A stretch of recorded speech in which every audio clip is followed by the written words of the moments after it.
How to teach lessons to students if we don't speak their language? The answer is very simple. We elicit. Eliciting basically means we try to get the meanings out by asking the right questions or doing the right things. So in this video, I will be sharing some different techniques to elicit words in English. Hopefully, it will be helpful. So the first one, let's have a look.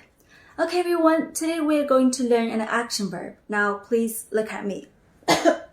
好拙劣的演技 What is that? Yes, cough. Together, cough. Okay, so the first one is miming. Miming is to use your body language to show the word you're going to teach. And this works well with a lot of action verbs. And miming can make this whole learning process more interactive and enjoyable. And second one is to use pictures. So guys, have a look at this picture. Where are they? Yes, they're in a supermarket. Is there another way to say supermarket? Yes, grocery store. Okay, now let's see what are they buying here. The first one, of course, it's a round one, starts with C. Good, it's a cabbage. Okay, together, cabbage. And what about the red part?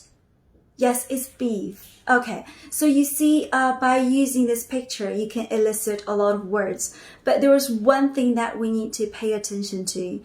That is, let's try to use one picture to elicit as many words as possible, instead of using one picture to elicit one word each time, because that would be very time-consuming and energy-consuming.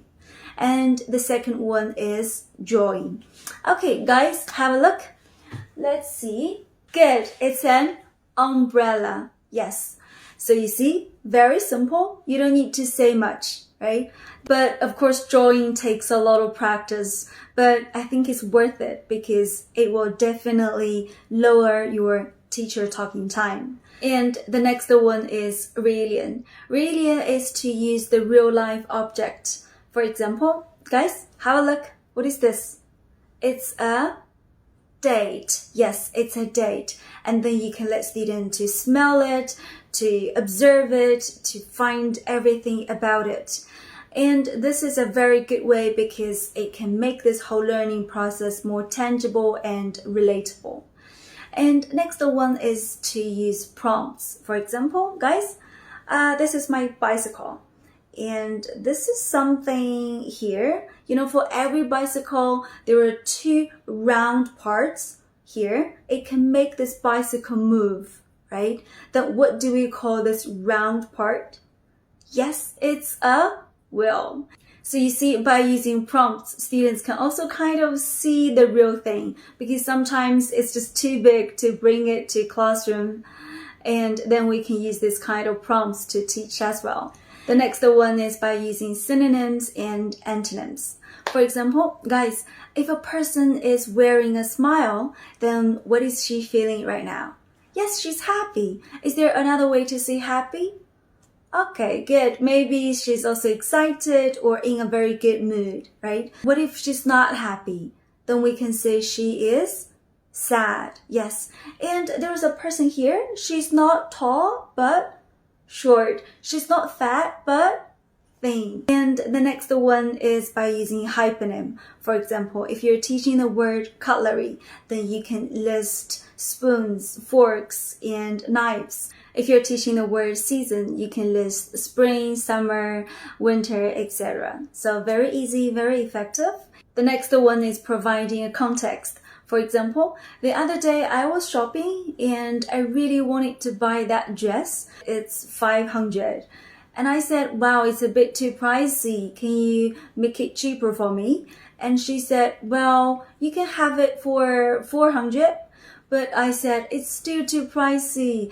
Can I just pay for 300? And then the salesperson said, okay, then maybe today's your lucky day. So what are we doing here?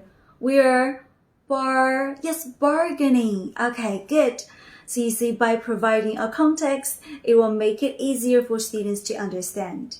And the last one I will be talking today is to provide a definition. For example, if we're teaching the word courage, then we can simply say it means that you're facing some kind of difficulties without showing fear.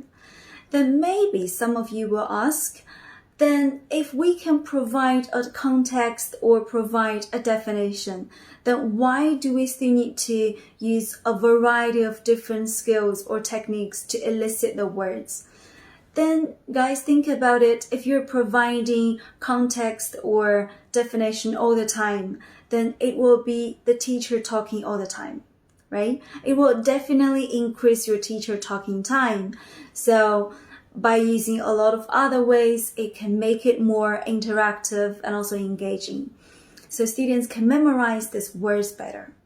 And maybe some people will ask, well, what if the students don't know the word in English? Then how is it possible for us to elicit the word? Well, that is a great question because the answer is we cannot elicit this kind of word.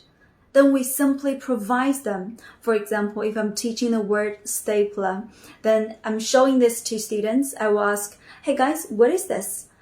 Then if nobody is speaking in the classroom, then I will know no one knows it, right? But I'm sure they know how to say that in their native language because it's there. They can see that.